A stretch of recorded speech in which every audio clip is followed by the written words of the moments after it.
Video देखते हुए break आए, मजा नहीं आता। अभी डाउनलोड करें तक ऐप।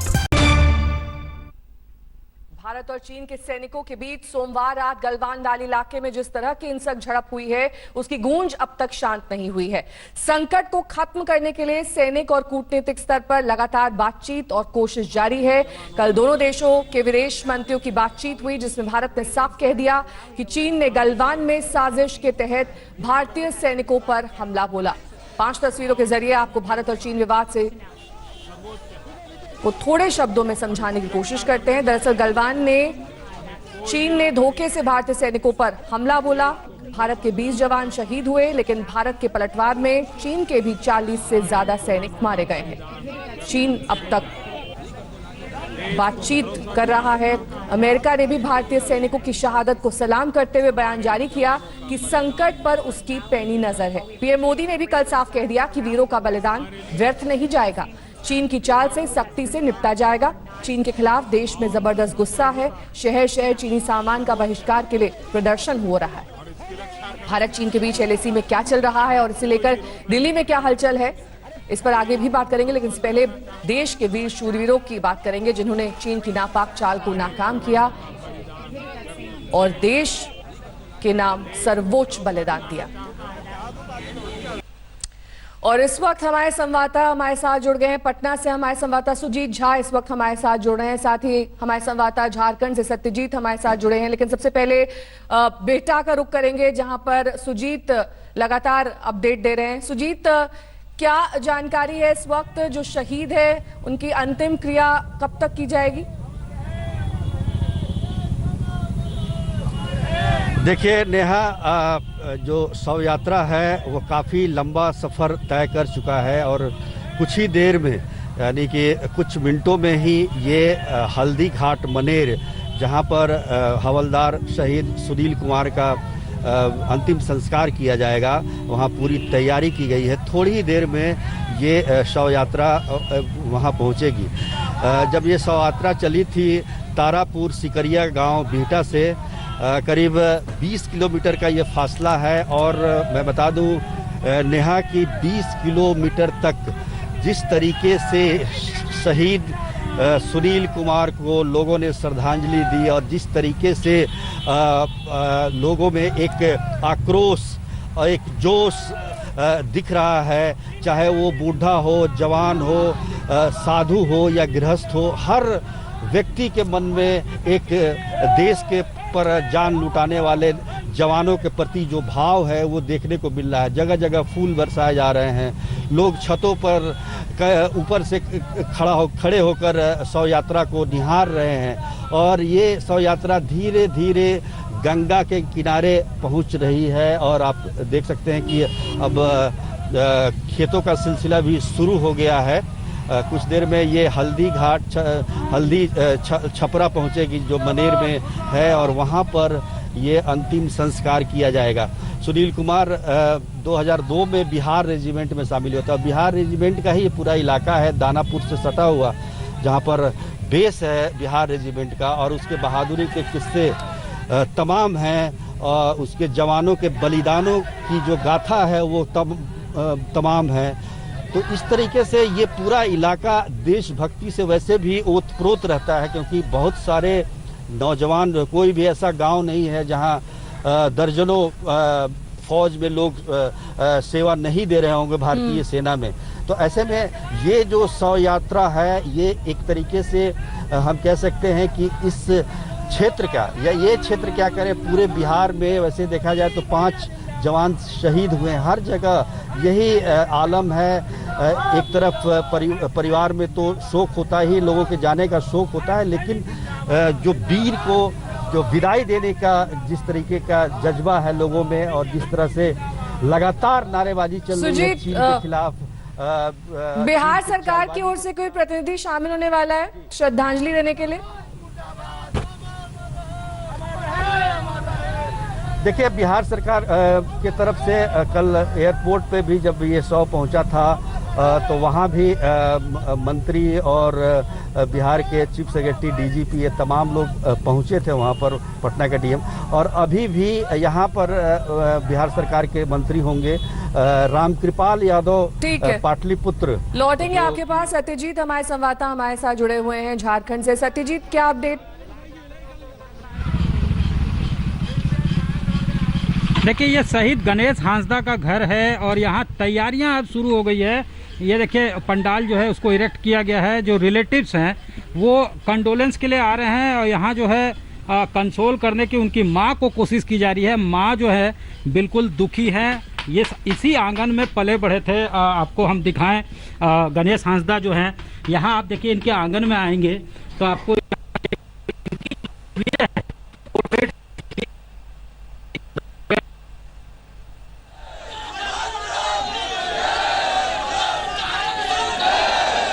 ठीक है, सत्यजीत से हमारा संपर्क टूट गया है, लेकिन तस्वीरें अपने आप में काफी भावुक कर देने वाली, क्योंकि ये देश के वो वीर जवान हैं, वो सपूत हैं जिन्होंने बिना किसी बात की परवाह किए हुए अपने देश के नाम जान की कुर्बानी दे दी।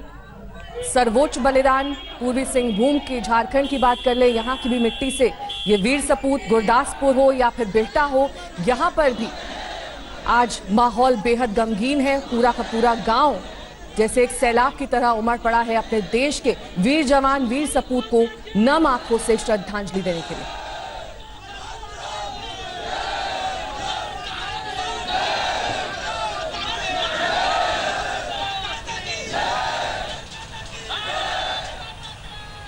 भारत और चीन की एक बार फिर बात करेंगे, जहां पर एलएसी पर तनाव जारी है। कल प्रधानमंत्री मोदी ने कहा था कि जहां एक तरफ चीन को सख्त शब्दों में समझा दिया गया है, उसकी गुस्ताखी अब बर्दाश्त नहीं की जाएगी। वहीं विदेश मंत्री एस जयशंकर ने भी यह कह दिया है कि चीन ने साजिश के तहत भारतीय सैनिकों पर हमला बोला।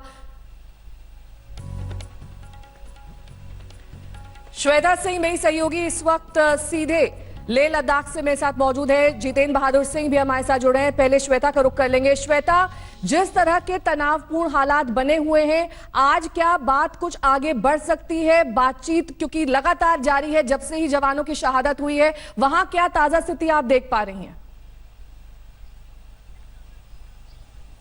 नेहा, बातचीत का जहां तक सवाल है, लगातार हर रोज सैन्य स्तर पर बातचीत यहां पर जारी है। अलग अलग स्तर पर होती है, लेकिन बातचीत लगातार जारी है। भारत ने बिल्कुल भी उसे रोका नहीं है, क्योंकि समाधान सबसे ज्यादा आवश्यक है। लेकिन अगर आप सैन्य गतिविधियों की बात करें तो भारत हाई प्रिपेयर्डनेस के स्टेज में है इस समय। हमने कल भी दिखाया था, वो तस्वीरें भी दिखाई थी कि किस तरीके से हमारे फाइटर्स भी लगातार अपनी सॉर्टी कर रहे थे। रात में भी हमें नाइट फ्लाइंग की वो सारी आवाज़ें सुनाई देती रही यहाँ तक। और ट्रूप मूवमेंट भी हैवी है। हम उससे विस्तार से उसके बारे में नहीं बताना चाहेंगे, क्योंकि ये बहुत स्ट्रेटेजिक चीज़ हो जाती है कि कितनी संख्या में मूव कर रहे हैं वहाँ सीमा तक। लेकिन वो मूवमेंट नज़र आ रही है नेहा। जो कुछ सीमा पर चल रहा है, चीन जिस तरीके से बढ़ाता है, हम मिरर डिप्लॉयमेंट करते हैं अपनी तरफ, यानी एक एक व्यक्ति को, एक एक सोल्जर को मैच करते हुए हम वहां पर अपनी डिप्लॉयमेंट रखते हैं, ताकि कहीं पर भी ऐसा ना हो कि हम तैयार ही न रहें और वो हमसे अधिक तैयारी करके वहां पर बैठ जाए। यानी इस बार बातचीत भी, लेकिन तैयारियां भी अपने चरम पर। नेहा, लौटेंगे आपके पास श्वेता। जितेंद्र बहादुर सिंह हमारे संवाददाता भी हमारे साथ जुड़ गए हैं। जितेंद्र, प्रधानमंत्री मोदी ने साफ और सटीक शब्दों में कहा है कि कोई भी गुस्ताखी बर्दाश्त नहीं की जाएगी। विदेश मंत्री भी यही बात दोहरा रहे हैं। और इस बीच हम तस्वीरें भी लगातार अपने दर्शकों को दिखा रहे हैं किस तरीके से इन जवानों को याद किया जा रहा है, नमन किया जा रहा है। जितेंद्र, अब स्ट्रेटेजिक प्लान यानी कि आगे की रणनीति पर क्या कोई हाई लेवल मीटिंग बुलाई जा सकती है आज?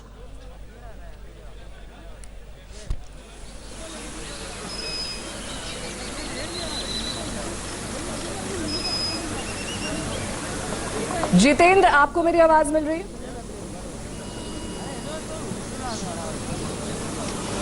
बिल्कुल नेहा, कल जिस तरीके से एक बड़ी बैठक हुई थी गलवान वैली में, जिस तरीके का वहां पर गतिरोध चल रहा था, उसको लेकर के मेजर जनरल स्तर की एक बड़ी बैठक हुई थी।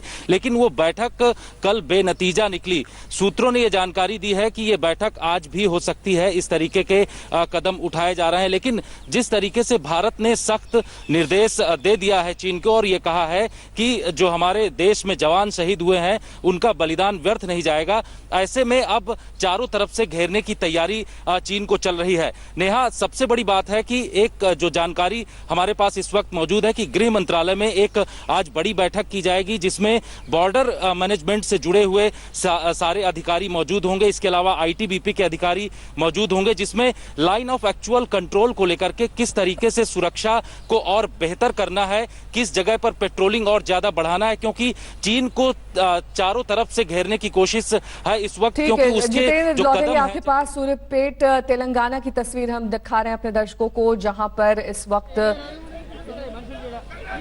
कर्नल संतोष बाबू को नम आंखों से विदाई दी जा रही है। तिरंगे में लिपटे इस वीर जवान को सभी सलामी दे रहे हैं। पूरा का पूरा गांव एक तरीके से उमड़ पड़ा है और ये थोड़ी देर बाद इनकी शव यात्रा निकाली जाएगी। इस बीच सभी याद कर रहे हैं देश के नाम उनकी कुर्बानी को, किस तरीके से चीन ने कर्नल को मौत के घाट सुला दिया था। शहीद कर्नल की 9 साल की बेटी है, 2 बच्चे हैं और उनकी पोस्टिंग हैदराबाद में कुछ दिन बाद होने वाली थी।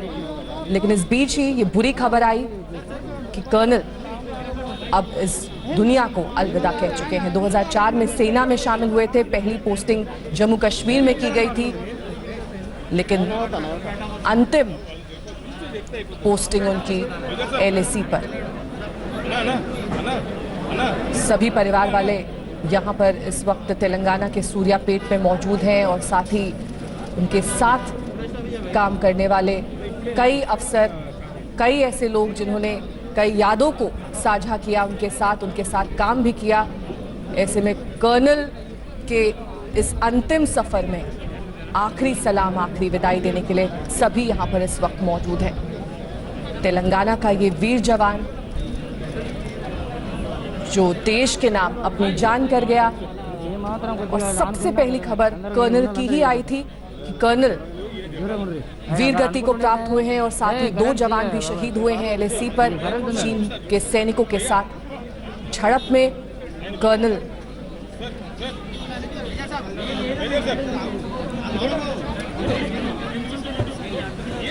तो गलवान वैली में चीन की साजिश को तो भारत ने नाकाम कर दिया, लेकिन ये संकट कितना बड़ा है सामरिक दृष्टि से इसे समझाने के लिए हमारे सहयोगी राहुल कंवल ने पूर्व army chief general Bikram Singh से खास बातचीत की। हमारे साथ हैं भारतीय सेना के पूर्व थल अध्यक्ष और साथ ही साथ मिलिट्री स्ट्रेटेजी को बहुत बेहतरी से समझने वाले जनरल बिक्रम सिंह। जनरल सिंह, मैं आपको और अपने दर्शकों को ये तस्वीरें दिखाना चाहता हूं जिस पर साफ नजर आता है कि चाइना ने किस इंटेंसिटी का मिलिट्री बिल्डअप किया है। ये है गलवान घाटी, आपको अपने कैमरे पे साफ नजर आ रही है किस तरीके से चाइना ने कम से कम यहाँ पे 200 स्ट्रक्चर, हमने बैठ के गिने 200 स्ट्रक्चर, जिसमें कुछ हट्स हैं, कुछ टेंट्स हैं, कुछ व्हीकल्स हैं, कुछ गाड़ियां हैं और साथ ही साथ कुछ एम्यूनिशन डिपो हैं। ये एक बिल्डअप है और उसके आगे अगर आप नदी के किनारे किनारे आते रहते तो एक और बिल्डअप आपको नजर आता है। तो गलवान घाटी में लाइन ऑफ एक्चुअल कंट्रोल के बेहद नजदीक 2 बड़े मिलिट्री बिल्डअप चीन की तरफ से नजर आते हैं। जो लड़ाई हुई भारत और चीन की सेना के बीच में, वो इस वजह से हुई कि चाइना ने प्रॉमिस किया था कि वो PP-14 पेट्रोल पॉइंट 14 से पीछे जाएगा, जबकि चाइना पीछे नहीं गया। और जब कर्नल बाबू वहां पे पहुंचे और देखा कि 2 चाइना के टेंट अभी भी लगे हुए हैं, उसको लेकर बातचीत शुरू हुई जो बहुत जल्दी वायलेंस में बदल गई और फिर 20 भारत के जवानों की उसमें शहादत उनको प्राप्त हुई। तो जनरल बिक्रम सिंह, मैं आपसे जानना चाहता हूं, ये सैटेलाइट तस्वीरें आपने देखी हैं, चाइनीज आर्मी का एक बड़ा बिल्डअप इसमें नजर आ रहा है। आप इसको जब मिलिट्री पर्सपेक्टिव से देखते हैं, किस तरह का बिल्डअप आपको ये नजर आता है? जिस तरह से इस वक्त चाइनीज आर्मी यहाँ पे डिप्लॉयड है, आप इसको मिलिटरीली कैसे स्टडी करते हैं जनरल सिंह? राहुल, ऐसे है कि ये दर्शाता है कि China means business, very simple. जो इस इलाके में वो इतनी ये तादाद में आए हैं, ये एक नॉर्मल फेज नहीं है। इसके अंदर ये तकरीबन आपके सवेरे जो आप मेंशन कर रहे थे, आपके जो एक कुलीग हैं कि तकरीबन 200 गाड़ियां वहां पे हैं। आपकी जो सैटेलाइट इमेजरी है उसके अंदर उन्होंने स्टडी किया है। 200 गाड़ियां अगर हम चलते हैं इस प्रमाइस के ऊपर कि एक बटालियन को तकरीबन 50 से 60 गाड़ियां चाहिए होती हैं, तो तकरीबन एक ब्रिगेड मैं समझूंगा उस इलाके में है। और साथ ही साथ कल एक मैसेज भी आया था जिसके अंदर मैंने सुना था कि हमारे लोगों ने वहां देखा है, उनके ब्रिगेड कमांडर वहां थे जो सीनियर कर्नल होते हैं उस रैंक के इक्विवेलेंट टू आवर ब्रिगेडियर। तो अगर ये हुआ है तो यकीनन ये किसी मुद्दे से आए हैं और वहां से हिलेंगे नहीं, सीधी सी बात है। कि क्योंकि आपने अगर कई इन्होंने दफा आना वॉर होता गेम्स किए हैं, आपने स्टडी करने की कोशिश की है कि चीनी सेना के दिमाग में क्या चल रहा है। मैं आपको दिखाता हूं, कुल मिला के 3 जगह पर इस वक्त ये है ईस्टर्न लद्दाख का नक्शा, जिसमें ये है पेंगोंग लेक का इलाका जहां पर बीच में फिंगर 4 पे चाइनीज आर्मी आ गई है। ये है गोगरा पोस्ट का इलाका जिसको हॉट स्प्रिंग्स कहते हैं, जहां पे पुलिस का एक मेमोरियल भी है, और ये है गलवान फ्लैश पॉइंट। तो इन 3 पॉइंट्स पर चाइनीज आर्मी का बड़ा बिल्डअप है। इन 3 जो जगह चुनी गई है, जिस तरह का बिल्डअप है, उसको देख के चाइनीज मिलिट्री के दिमाग के बारे में आपको क्या समझ में आ रहा है, क्या तस्वीर बन रही है आपके जहन में? हाँ देखिए राहुल, मैं ज्यादा इसके अंदर नहीं जाना चाहूंगा, क्योंकि कोई ऐसी चीज विली निली निकल नहीं जानी चाहिए जो प्लान्स हमारे टैक्टिकल और ऑपरेशनल कमांडर बना रहे हैं उसको थोड़ा खराब, उसके लिए मतलब I would say it militates against those plans. तो थोड़ा उसको मद्देनजर रखते हुए मैं सिर्फ इतना आपको बताऊंगा कि जो ये सड़क जो हमारी है दुर्बुक श्योक और डीबीओ, ये एक स्ट्रेटेजिक रोड है जो हमें चाहिए नॉर्दर्न एरियाज के अंदर जो हमारे जवान हैं, जो हमारी वहां पे ट्रुप्स हैं, उनको सस्टेन करने के लिए। ये एक इंपॉर्टेंट रोड है जो कि हमें also we can see look into the Aksai Chin area along with this. तो ये स्ट्रेटेजिक रोड को इंटरडिक्ट करने के लिए इनका ये मुद्दा है। ये नहीं चाहेंगे कि हम इस रोड का इस्तेमाल कर सकें। डेफिनेटली इनका फोकस इस तरफ है। जहां तक सवाल है पंगांगसो लेक का, वहां पे पहले होता रहा है, मैं आपको बताना चाहता हूं। जहां तक ये सवाल है फिंगर 4-8 का, मुझे लगता है वहां पे सिचुएशन रिजॉल्व हो जाएगी। लेकिन जिस प्रकार से चीन आया है अभी, जिस प्रकार से इन्होंने बिल्डअप किया है, मुझे लगता है ये they have come to stay, they want to alter the LAC, वहां रहेंगे ये। और हमें थोड़ा सा अभी एक लंबा जो है लॉन्ग हॉल के लिए तैयार रहना पड़ेगा। और जनरल सिंह, आप दरबुक श्योक दौलत बेग ओल्डी सड़क की बात कर रहे हैं, मैं अपने दर्शकों को दिखाता हूं। लद्दाख की राजधानी है लेह, वहां से निकलते हुए हेमिस मॉनेस्ट्री के पार जाते हुए चांगला पास को क्रॉस करते हुए दरबुक का गांव आता है। वहां से शुरू होती है ये बेहद अहम सड़क जिसको DSDBO सड़क कहा जाता है। 323 किलोमीटर लंबी ये सड़क है और इसी को लेकर फसाद है वो इस वजह से क्योंकि काफी हद तक ये जो सड़क है जिसको आप इस काली लाइन में देख सकते हैं, वो ये जो लाल लकीर है जिसको कि लाइन ऑफ एक्चुअल कंट्रोल कहते हैं, उसके पैरेलल चलती है। तो हमने जब से ये सड़क बनाई है तब से लेह के इलाके से भारत के लिए बहुत आसान हो गया है दौलत बेग ओल्डी में रीइंफोर्समेंट्स भेजना, ट्रूप्स भेजना, असला बारूद हथियार भेजना, सैनिकों को डिप्लॉय करना। दौलत बेग ओल्डी बहुत अहम है क्योंकि ये अक्साई चीन का वो इलाका है जो अभी भी भारत के कंट्रोल में है और उसके ठीक सामने है काराकोरम पास जिसकी स्ट्रेटेजिक बहुत अहमियत है। आपको मालूम है कि काफी हद तक जो अक्साई चीन का इलाका है वो इस वक्त चीन के अवैध कब्जे में है। तो ये वो इलाका है अक्साई चीन का जो अभी भी भारत के कंट्रोल में है और उसी रास्ते पर पड़ता है ये वाला flash point, Galwan flash point, जहां पर चाइनीज आर्मी आके खड़ी हो गई है। अब ऐसे में सवाल ये है कि अगर चाइनीज आर्मी पहाड़ों पे चढ़ जाती है, वो सड़क को देखती है और वहां पे हमला कर सकती है। ये कोई सड़क हमने 1 साल में 1 महीने में तो बनाई नहीं, 2 दशक से जनरल सिंह ये सड़क बन रही थी। जब 2 दशक में चीन ने कभी ऑब्जेक्ट नहीं किया, ये सड़क बहुत हद तक भारत की सरजमीन पर ही है। ऐसा नहीं है कि LAC के किनारे किनारे हमने सड़क बनाई है। जहां पे फ्लैश पॉइंट है वहां से लेकर सड़क तक का रास्ता 8 किलोमीटर का है। ऐसे में आखिरकार चीन को अब क्या ऑब्जेक्शन हो रही है? पहले क्यों नहीं कभी कंप्लेन किया? वही मैं कह रहा था। देखिए एक स्ट्रेटेजिक मैसेजिंग थी कि देखिए हम अभी भी हमारे में ताकत है, हम LAC के ऊपर आके तो LAC को यूनिलैटरली ऑल्टर कर सकते हैं, स्टेटस को बदली कर सकते हैं और उन्होंने ये दर्शाया है।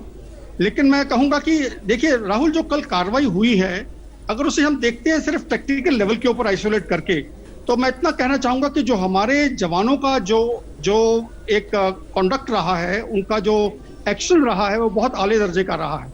ठीक है, हमने 20 जवान खोए हैं, एक ऑफिसर 20 जवान खोए हैं, मैं उनको सलामी पेश करता हूं। लेकिन देखिए वो लड़े भी टाइगर्स की तरह हैं, शेरों की तरह, और 43 कैजुअलिटीज की हैं चीन के अंदर। तो अगर आप देखते हैं डबल कैजुअलिटीज अगर की हैं तो टेक्टिकल लेवल के ऊपर जो है हमारी एसेंडेंसी है। सिर्फ मैं इतना कहना चाहूंगा कि जो इंपॉर्टेंट एरियाज हैं मैं वो मेंशन नहीं करना चाहूंगा बिकॉज ऑफ सिक्योरिटी रीजंस। सिर्फ इतना कहूंगा कि manoeuvre is very important. Manoeuvre doesn't mean कि सिर्फ ये मैकेनाइज्ड फोर्सेस मनूवर करती हैं। मनूवर का डेफिनेशन है ऑक्यूपाइंग एक ऐसी पोजीशन को जहां से हमें मिलिट्री एडवांटेज मिलता है, ये मनूवर का तात्पर्य है। तो we have to get into positions of advantage along the LAC ताकि हमारे पास में इनिशिएटिव रहे। हमें अभी जो है देखिए वो भी बैठे हुए, उनका जो डिप्लॉयमेंट इस वक्त है वो एक ट्रेनिंग डिप्लॉयमेंट है, वो ट्रेनिंग मोड के अंदर है। अगर आप देखेंगे आपकी सैटेलाइट से एक लाइन के अंदर लगे हुए हैं, हमारे भी ऐसे लगे हुए हैं, लेकिन आप देखेंगे जैसे जैसे टाइम निकलेगा, अभी खून खराबा हो चुका है, ये कन्वर्ट अभी करेगा from training mode into tactical mode, और जैसे ये टैक्टिकल मोड में आएंगे आप देखेंगे लोग पहाड़ियों को पकड़ना शुरू कर देंगे आस्ता आस्ता। डिपेंड करता है किस प्रकार से डिप्लोमेटिक इनिशिएटिव आगे बढ़ता है, लेकिन मैं इतना कहूंगा कि हमें तैयार रहना है, ना कि सिर्फ LAC के ऊपर अपने टेक्निकल लेवल पे, ऑपरेशन लेवल पे, but even at the highest level हमें तैयार रहना है स्ट्रेटेजिक लेवल के ऊपर चीन को मुंह तोड़ जवाब देने के लिए, और खास करके जो कि प्रधानमंत्री जी ने कह दिया है कि ये एक ऑप्शन है। जो प्रधानमंत्री ने कहा, इस तरह का बयान इससे पहले हमने किसी भी भारतीय प्रधानमंत्री से पब्लिकली नहीं सुना है। टैक्टिकल लेवल पर हिंदुस्तानी सेना का टैक्टिकल लेवल मतलब जमीनी लेवल पर रिस्पांस रहा है, लेकिन जैसे हमने उरी के बाद पठानकोट के बाद देखा, प्रधानमंत्री ने कहा कि हम इसका जवाब देंगे और भारतीय सेना ने जवाब दिया। ठीक उसी तरह का ऐलान नरेंद्र मोदी ने कर दिया है। फर्क यह है कि वहां पर पाकिस्तान है जो कि हमसे बहुत कमजोर है, चीन है जो कम से कम हमारे बराबर का है, और ऐसे में जब चीनी सेना से लड़ाई करनी हो, दुनिया की दूसरी सबसे बड़ी अर्थव्यवस्था, एक वैसे ही इकोनॉमिक मंदी का दौर ये चल रहा है, यहाँ पे कोरोना वायरस नामक महामारी भी फैली हुई है, ऐसे में कितना मुश्किल हो जाता है प्रधानमंत्री के लिए, मिलिट्री लीडरशिप के लिए फैसले ले पाना, क्योंकि दुश्मन केवल सामने ही नहीं है, दुश्मन तो इस वक्त हवा में भी है। आप बिल्कुल ठीक कह रहे हैं राहुल, एक स्ट्रेटेजिक अरीना के अंदर डिसीजन लेना जो कि एक बहुत कॉम्प्लेक्स, एक बड़ा वॉलेटाइल, अनसर्टेन और एम्बिगुअस अरीना होता है, उसके अंदर ऐसी डिसीजन लेना बहुत ही कठिन होता है। लेकिन मैं आपको इतना बता दूं कि जो आज मैसेजिंग गई है, ये एक जो हमारा स्ट्रेटेजिक पोस्चरिंग है इंडिया का, उसको दर्शाता है। एंड आप देखेंगे कि चाहे वो यूनाइटेड स्टेट्स का आप देख लीजिए, पिछले 15 साल से ये पोस्चरिंग चल रही है उनकी ईरान के साथ, और ये पोस्चरिंग चलती है जब तक ये हल इसका कोई निकल नहीं आता, चाहे डिप्लोमेटिकली चाहे मिलिटरली। मैं नहीं समझता इतना वक्त लगेगा। मुझे यकीन है कि जो मैसेज हमने देना था हमने दे दिया, चीन ने जो मैसेज देना था दे दिया, दोनों ने बता दिया है कि हमारे में वो जज्बा है लड़ने का, और खासकर इंडिया ने तो बता दिया है कि हम इसको वी विल नॉट एक्सेप्ट, जो आपने स्टेटस को बदली करने की कोशिश की है हमें एक्सेप्ट नहीं करेंगे। तो अभी मुझे लगता है कि थोड़ा मेलो डाउन होगा, डिपेंड करता है किस प्रकार से जो आज टॉक्स हुए हैं अभी दोनों एक्सटर्नल अफेयर्स मिनिस्टर्स के बीच में, इसमें क्या पहुंचा है। लेकिन जिस प्रकार से चीजें चल रही हैं, जो बयान आ रहे हैं, मुझे लगता है थोड़ी ग्रिम सिचुएशन है, सीरियस सिचुएशन है, ये नॉर्मल सिचुएशन नहीं है। सो मैं इसके लिए यही कहूंगा कि आप स्ट्रेटेजिक सड़कों की बात कर रहे थे, मैं दर्शकों को दिखाना चाहता हूं और समझाना चाहता हूं और आपका विश्लेषण भी चाहता हूं कि ये बड़ा अनफेयर है। मैं आपको बताता हूं क्यों। देखिए, मैं आपको इस नक्शे पे दिखाता हूं, ये है चाइनीज 4 पोस्ट, ये उनका बटालियन हेडक्वार्टर्स है, एम्यूनिशन डंप है, उसके आगे उनके 4 पोस्ट हैं। ये काली लाइन दिखाती है चाइनीज सड़क, जो कि सीधे सीधे गोगरा पोस्ट के बहुत नजदीक, चाइनीज के ही साइड पे, लेकिन गोगरा पोस्ट के बहुत नजदीक आ जाती है, और उसके किनारे किनारे चाइना अपना जो पेट्रोलिंग का काम है वो गाड़ियों पे करता है। हमारी जो सड़कें हैं वो इतनी नजदीक है नहीं। मैं आपको दूसरे मैप पे दिखाता हूँ। हमारी जो सड़क है वो देखिए इस यहाँ से निकल रही है, जो कि LAC से बहुत दूर है। चाइनीज जो सड़क है वो ठीक LAC तक आती है। जब चाइना सड़क बना रहा था उसको प्रॉब्लम नहीं हुई। जनरल सिंह, जब हिंदुस्तान अपनी सरजमी पे सड़क बनाता है तो चाइना कहता है इसको अलाउ नहीं करेंगे। अब हिंदुस्तान जैसा देश इसको कैसे टॉलरेट कर सकता है? आप ठीक कह रहे हैं, तो तभी तो ये मुठभेड़ हुई है, और हमारे जवानों ने बता दिया है कि जो हमारा इलाका है हम वहाँ पे कंस्ट्रक्शन करते रहेंगे। और यही कारण है कि आपने देखा जो काफी जो लेबर है वो उसको मूव भी किया गया है from various other states in the north east और ईस्ट की तरफ से, झारखंड वगैरह की तरफ से काफी लोग इस तरफ आ रहे हैं। तो यकीनन हमने अपना एक मैसेज दे दिया है कि देखिए हम अपनी कार्रवाई करते रहेंगे, आप जो मर्जी कर लें, हम अपनी जो कंस्ट्रक्शन जब से करेंगे, हम एक सॉवरन नेशन है और हमारा ये अपना हक है अपनी जमीन, सरजमीन के ऊपर जो भी हम कार्रवाई करना चाहते हैं हम करें। वो मैसेज चला। जहां तक सवाल है राहुल, आप बात कर रहे थे जो प्रधानमंत्री क्या है, आप बिल्कुल ठीक बोल रहे हैं। और मैं आपको इतना बता दूं कि जब एक मैसेज प्रधानमंत्री जी के लेवल पे जब आता है तो बड़ा नाप तोल के ये मैसेज आता है। ये मैसेज जो है खुलेआम नहीं आता है। और जब उन्होंने ये बोला है कि हम जो एक यूज ऑफ फोर्स के बारे में उन्होंने जिक्र किया है कि एज अ लास्ट रिजॉर्ट हम करेंगे, हम चाहते हैं एक नेगोशिएटेड सेटलमेंट। तो ये जब ऐसा बयान आता है तो बड़ा नाप तोल करके, बड़ा एक उसको आई वुड से उसके सेकंड थर्ड ऑर्डर इम्प्लीकेशंस को देखते हुए ये ऐसे बयान दिए जाते हैं। हाँ, हकीकत में और ये जो सैटेलाइट इमेज है इससे एकदम समझ में आ जाता है कि बात ये लोग कर रहे हैं कि हम विड्रॉ करना चाहते हैं, लेकिन हकीकत में ऐसा है नहीं। क्योंकि अगर आप सुनेंगे तो ये देखिए, इस मैप को देख के लगता है कि ठीक है चाइना ने विड्रॉ कर लिया। जैसे ही आप जूम इन करते हैं आपको तब समझ में आता है। ये देखिए बिल्डअप, ये चाइनीज आर्मी का बिल्डअप है जो कि कैमरे पे कैच हो रहा है। फोन पे ये लोग बोलते हैं कि हम पीछे जा रहे हैं, फोन पे बोलते हैं कि 1 बिलियन का देश है, दोनों हमें दोस्ती करनी चाहिए। जमीन पर इनकी सेना बैठी हुई है और हमने इसको सैटेलाइट मैप पे कैप्चर कर लिया है। जनरल सिंह,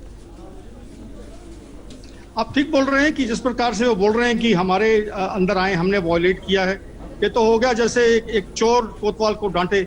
वो पुरानी जो कहावत है, चोरी इन्होंने किया और कोतवाल को ये डांट रहे हैं। अभी हमारे इलाके में आए और बोल रहे हैं कि हमने ट्रांसग्रेस किया है, हमने वॉयलेट किया है लेसी को, तो ये गलत बात है। ये तो झूठ बोल रहे हैं सरासर। ये झूठ बोलता आया है, डिसेप्शन का इस्तेमाल हमेशा चीन करता आया है। और आपने देखा होगा कि हालांकि बयान जो इनके आ रहे थे, चाहे वो उनके वो एम्बेसी से आ रहे हैं, चाहे बीजिंग से आ रहे थे, वो बड़े एक दोस्ताना के रूप पे एक फ्रेंडली नजरिए से आ रहे थे। लेकिन देखिए उन्होंने क्या विश्वासघात किया है। तो हमें ट्रस्ट नहीं करना चाहिए चीन को। While hoping for the best, we have to cater for the worst. Supposing हमारे जो ये अभी negotiations चल रहे हैं, अगर ये फेल हो जाते हैं, it's a hope. अगर prepared for the worst, very simple as that. ये अजब स्थिति है। चीन का मैं बयान पढ़ रहा हूं, वो कह रहे हैं कि भारतीय साइड को ये नहीं सोचना चाहिए कि चीन इस तरह से बैठा रहेगा। हमारा इरादा बहुत नेक है, हम अपनी जो अखंडता है उसको डिफेंड करेंगे। अरे यहाँ पे नक्शे में दिख रहा है, ये है line of actual control. Chinese army यहाँ पे आके बैठ गई है। ये है भारत की सड़क जिसको लेकर ऑब्जेक्शन है। 8 किलोमीटर का गैप है और चाइनीज आर्मी ये जता रही है कि हिंदुस्तान ने मिस एडवेंचर किया या हिंदुस्तान कुछ कर रहा है। हिंदुस्तान की केवल यही उम्मीद है कि चाइना जहां से आया है चाइना वापस चले जाइए। ये है उनके 2 चाइनीज पोस्ट। आप अपनी गाड़ी पकड़िए, आप वापस जाइए, जहां से आप आए थे वहीं जाइए, हम जहां से आए थे हम वापस जाएंगे। इसी को भारत कह रहा है और चीन, जैसे जनरल बिक्रम सिंह ने कहा, उल्टा चोर कोतवाल को डांटे। इस स्थिति पर हमारी नजर बनी हुई है। जनरल बिक्रम सिंह, आप जुड़े हमारे साथ, आपने इन सैटेलाइट इमेजेस को समझाने की बहुत बहुत शुक्रिया उसका। फिलहाल वक्त हो गया एक बहुत छोटे से ब्रेक का। आज तक पर खबरों का सिलसिला जारी रहेगा इस ब्रेक के बाद भी। आप देखते रहिए आज तक। सूर्यपेट तेलंगाना से ये तस्वीरें आ रही हैं। कर्नल संतोष बाबू की अंतिम यात्रा अब से कुछ ही देर बाद शुरू होगी। कर्नल संतोष बाबू जो वीर गति को प्राप्त हुए सोमवार की रात को चाइना के साथ मुठभेड़ में, उनके साथ 20 और जवान शहीद हुए थे। लेकिन इस बीच उनका जो अंतिम संस्कार है, अंतिम क्रिया है, अब से कुछ ही देर बाद सूर्यपेट में ही की जाएगी, जो उनका पैतृक गांव है। ये वो पारंपरिक धुन जिसके जरिए श्रद्धांजलि और नमन किया जा रहा है। आखिरी बार अपने परिवार वालों से रविवार को कर्नल संतोष बाबू ने बात की थी और इस दौरान ये कहा था कि वो जल्द घर आएंगे। कुछ ही दिन बाद हैदराबाद में उनकी पोस्टिंग होनी थी, लेकिन कोरोना वायरस के चलते ये टल गया था और ऐसे में ये दुखद खबर परिवार वालों को मिली कि वीर गति को प्राप्त हुए हैं कर्नल संतोष बाबू। तेलंगाना से ही 2 और जवान, हवलदार पलानी जो कि तमिलनाडु के हैं, सिपोय ओझा जो कि झारखंड के हैं, इनके साथ शहीद हुए थे सोमवार की रात को। कुल मिलाकर 20 जवानों की शहादत हुई है चीन के साथ इस मुठभेड़ में। 8 साल की उनकी बेटी है, 4 साल का बेटा कर्नल संतोष बाबू का, जो दिल्ली में रहते हैं लेकिन अब तेलंगाना पहुंच चुके हैं अपने पिता को अंतिम विदाई देने के लिए।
आशीष पांडे हमारे संवाददाता सब तमाम जानकारी के साथ हमारे साथ जुड़ गए हैं। आशीष, ये जो तस्वीरें हैं हर देशवासी को गर्व से भर देती है, लेकिन साथ ही आंखें भी नम हो जाती हैं, क्योंकि ये जो अंतिम यात्रा है जाहिर तौर पर परिवार वालों के लिए, गांव वालों के लिए, उन लोगों के लिए जिनकी यादें इस जवान से, इस कर्नल से जुड़ी हुई हैं, उनके लिए आसान नहीं होती है।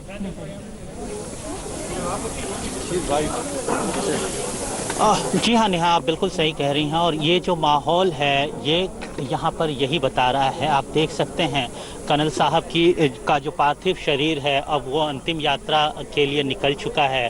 उसको जो ट्रक है आर्मी के ट्रक में, उसमें पार्थिव शरीर को कर्नल साहब के रखा गया है। बिहार रेजिमेंट के लोग मौजूद हैं। बिहार रेजिमेंट के लोगों ने अभी रीत लेइंग सेरेमनी यहाँ पर संपन्न कराई है। बिहार रेजिमेंट से के ही 16 बिहार से जुड़े हुए थे कर्नल संतोष बाबू। और मैं अपने कैमरा पर्सन को कहूँगा कि वो कर्नल संतोष बाबू के परिवार की तरफ दिखाएं। ये कर्नल संतोष बाबू की पत्नी हैं और एक 9 साल की बेटी और एक 4 साल का बेटा, साथ में माता पिता, जो पिता रिटायर्ड हैं, उनको छोड़कर अब संतोष बाबू हमारे साथ नहीं है। लेकिन जो यहाँ पर जन समूह उमड़ा है नेहा, वो साफ तौर पे बताता है कि इस घड़ी में पूरा देश, पूरा राज्य तेलंगाना, पूरा हैदराबाद शहर या सूर्यापेट जहाँ के ये निवासी हैं, पूरा शहर उनके साथ खड़ा है। और जो सुप्रीम सेक्रीफाइस, जो शहादत कर्नल बाबू ने दी है, उसका इस देश पर बड़ा वो भुलाया नहीं भूला जाएगा। इस देश को के ऊपर बहुत बड़ा उन्होंने कर्ज छोड़ा है। जो सुप्रीम सेक्रीफाइस, जो शहादत उन्होंने लद्दाख के मोर्चे पर चाइना के साथ लड़ते हुए जो दी है नेहा, वो किसी भी तरीके से उसको बयान नहीं किया जा सकता। शब्द नहीं है उस जो शहादत है, जो वीरता है, उसको बयान करने के लिए। और इसी वजह से आप देख सकते हैं कैसे लोग यहाँ पर इकट्ठा हैं, वो इंतज़ार कर रहे हैं। थोड़ी देर में ये जो अंतिम यात्रा जो यहाँ से इनके घर से प्रारंभ होगी, करीब 6 किलोमीटर दूर पे एक 6 एकड़ की जो इनकी पुश्तैनी ज़मीन है, वहाँ पर अंतिम संस्कार किया जाएगा। और अंतिम संस्कार से पहले पूरा शहर सूर्यापेट उमड़ा पड़ा है, वो इंतज़ार कर रहा है। कल हमने देखा था जब हकीमपेट एयरफोर्स स्टेशन हैदराबाद के, वहाँ पर पार्थिव शरीर लाया गया था, तो वहाँ पर भी हैदराबाद शहर के काफ़ी लोग इकट्ठा हुए थे। एक पूरे कैवल की जो पार्थिव शरीर को लेकर जब पूरी जो एम्बुलेंस है वो जब एयरफोर्स स्टेशन से निकली, तो रास्ते में लोग इंतज़ार वाहन को रोक कर अपने श्रद्धा सुमन अर्पित कर रहे थे। और ये परिवार में जितना कर्नल बाबू की जो शहादत है उनको नमन है, उनकी वीरता को नमन है नेहा। हम लोग को छोड़ कर चला गया, लेकिन मुझे ठीक है, लौटेंगे आपके पास आशीष। सत्यजीत हमारे संवाददाता इस वक्त झारखंड से हमारे साथ जुड़ गए हैं, वहां पर भी कुछ इसी तरह का माहौल है तेलंगाना के सूर्यपेट जैसा। सत्यजीत, कितनी देर बाद अंतिम संस्कार की क्रिया? देखिए, अभी वक्त लगेगा, इनऑर्डिनेट डिले हो रहा है। ये इनके जो परिजन हैं वो भी इंतजार कर रहे हैं, इनकी आंखें पथरा गई है। और गणेश हांसदा के बड़े भाई, शहीद गणेश हांसदा के बड़े भाई हमारे साथ है, दिनेश हांसदा।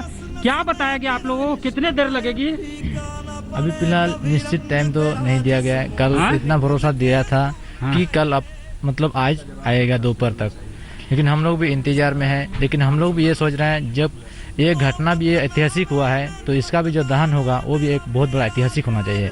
अच्छा, आशा उनका अंतिम संस्कार के लिए यही तैयारी किया गया ना? हाँ, अंतिम संस्कार के लिए यही सामने पे हम लोग तैयार किए हैं, अपने ही ये में, अपने ही जमीन में। वहीं पे उसका पूरा अभी तैयारी चल रहा है, पूरा चालू है। उसके लिए हम लोग ये भी कोशिश कर रहे हैं, जब ये इतना बड़ा देश के लिए शहीद हुआ है तो सबका आंखों में ये होना चाहिए कि इसके लिए प्यार कितना है, सबको आंखों में दिखना चाहिए कि इसके आंखों में कितना प्यार है। इसके लिए हम लोग यही सोच के इतना कोशिश कर रहे हैं कि ये जो अंतिम संस्कार होने वाला है ये भी कम से कम बहुत बड़ा ऐतिहासिक होना चाहिए। यही है, ये ऐतिहासिक होना चाहिए। आपकी माँ सुबह हम लोग जब बात कर रहे थे तो कह रही थी कि मेरा छोटा बेटा जो है, बंगला में उन्होंने कहा कि वो भालो छिलो, हमारे बोरो बेटा थी के वो भालो छिलो। आप लोग इस पर आप भी जो आपने भी प्रतिक्रिया दी कि हाँ भाई वो वाकई जो है घर का चिराग था और स्टार था यहाँ का।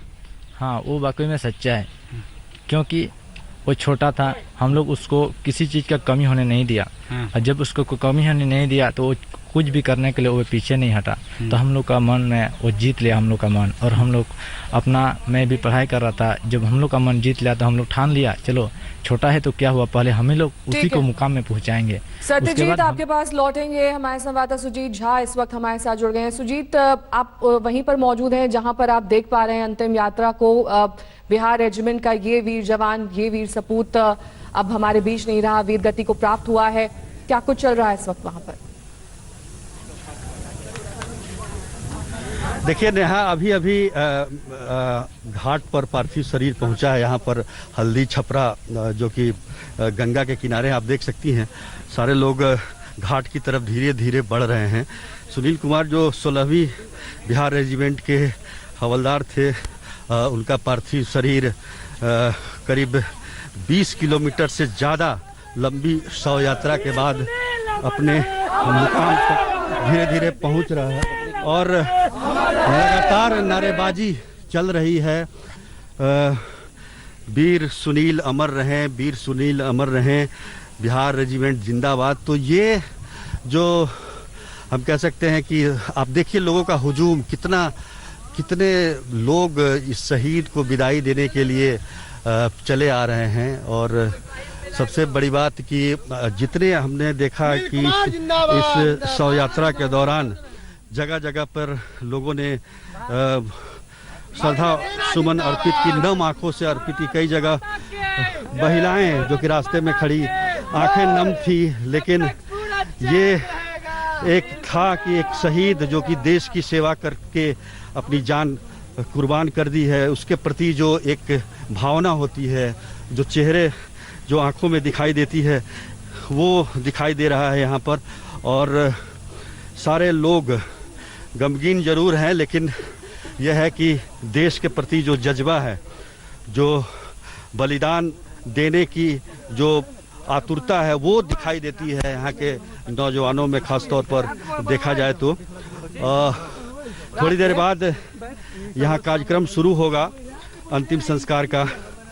बिहार के मंत्री नंदकिशोर यादव भी यहाँ पहुँच चुके हैं और तमाम जो सुनील कुमार के जो सगे संबंधी हैं वो भी पहुँचे हुए हैं। उसके अलावे हजारों लोग हैं, जन सैलाब है एक तरीके से हम कह सकते हैं कि यहाँ पर उमड़ा हुआ। और वो सब श्रद्धा सुमन अर्पित करना चाहते हैं इस वीर जवान का, जो कि चीन के चालबाजी कहें या जिस तरह से धोखा देने की प्रवृत्ति कहें चीन की, उसकी वजह से ये इस तरह की घटना घटी है। तो चीन के प्रति काफ़ी आक्रोश है लोगों में। लगातार खिलाफ नारेबाजी चल रही है और बदला लेने की सबसे बड़ी बात कि शहीद सुनील कुमार की पत्नी ने कहा है, मांग की है एक तरीके से प्रधानमंत्री से कि सर्जिकल स्ट्राइक होना चाहिए। जिस तरीके से चीन ने इस घटना को अंजाम दिया है उसे सबक सिखाने की ज़रूरत है। हालांकि प्रधानमंत्री नरेंद्र मोदी ने भी अपनी तरफ से संकेत दिए थे कि इनका बलिदान व्यर्थ नहीं जाएगा। हमारे साथ इस इलाके के आरजेडी विधायक मनेर के विधायक भाई वीरेंद्र जी हैं, क्या कहेंगे जिस तरीके से चीन ने धोखेबाजी से हमला करके हमारे सैनिकों को मारा है? ये सुनील कुमार जी शहीद हुए हैं और धोखे से मारे गए हैं और चीन के जो सरहद था, भारत का सरहद था, उस पर ये इनकी मौत हुई है और ये शहीद हुए हैं। हम लोग को गर्व है इन पर कि ऐसे हमारे इलाके के, हमारे बगल के विधानसभा क्षेत्र से ये आते हैं विक्रम से, लेकिन हम उनके प्रति हमारी पार्टी श्रद्धांजलि अर्पित करती है और उनके परिवार को भगवान दुख सहने की शक्ति प्रदान करे और ऐसे ही वीर हमारे क्षेत्र के लोग पैदा करें ताकि देश के सरहद पर देश को की रक्षा करते हुए भले वो चले जाएं। आपके इलाके में तो वैसे भी वीर सपूत पैदा होते रहते हैं। निश्चित रूप से हमारे यहाँ एक गांव है रतन टोला, जहाँ हर घर में एक सैनिक है, मैंने एक दो सैनिक है और कई लोग शहीद हुए हैं और शहादत देते हैं, लेकिन यहाँ के लोग हमेशा अपने को सैनिक के रूप में देखता है और भर्ती होना। सुजीत, इनसे ये पूछिए कि परिवार वालों को कैसे सपोर्ट करेगी बिहार सरकार? किसी तरीके के मुआवजे का ऐलान, किसी को नौकरी, इस तरह की कोई बात? देखिए, शहीद के लिए बिहार सरकार ने अपना उनका क्राइटेरिया बना हुआ है, उसके अनुसार मदद दी जाएगी। और जो हम ये जानना चाहेंगे भाई बीरेंद्र से, जो कि आरजेडी के विधायक हैं, आप क्या चाहते हैं कि हम चाहते हैं क्या सुविधा मिलना चाहिए शहीद के परिवार को? एक तो उनका प्रतिमा लगना चाहिए जहाँ के हैं, वहाँ चौराहे पर, वहाँ सिकरिया में एक प्रतिमा लगना चाहिए उनका, और उनके परिवार को, उनके बच्चों को पढ़ने लिखने की सारी व्यवस्था सरकार करे, ये मांग करता हूँ। सरकार तो नौकरी देने की बात तो करती है, शहीदों बच्चों की पढ़ाई होनी चाहिए। हाँ, बच्चों की अच्छी शिक्षा दे सरकार, यही हम मांग करते हैं। बिल्कुल। तो ये सरकार की तरफ से जो भी शहीदों को दिया जाता है वो सारी सुविधाएं शहीद सुनील के परिवार को भी दी जाएगी, लेकिन जो आरजेडी के विधायक भाई वीरेंद्र हैं वो कह रहे हैं कि एक प्रतिमा लगनी चाहिए सिकरिया में, जो कि उनका गांव है, और साथ में बच्चों को, जो उनके बच्चे हैं, 3 बच्चे हैं इनके, तमाम जानकारी के लिए आपका। सत्यजीत भी हमारे साथ जुड़े हुए थे, उनका भी बहुत बहुत धन्यवाद। नमस्कार, मैं हूं अंजना ओम कश्यप। हमें उम्मीद है ये वीडियो आपको पसंद आया होगा। लेटेस्ट खबरों के लिए यूं ही देखते रहिए आज तक, और इस वीडियो के पसंद आने पर लाइक, शेयर एंड सब्सक्राइब करना ना भूलें।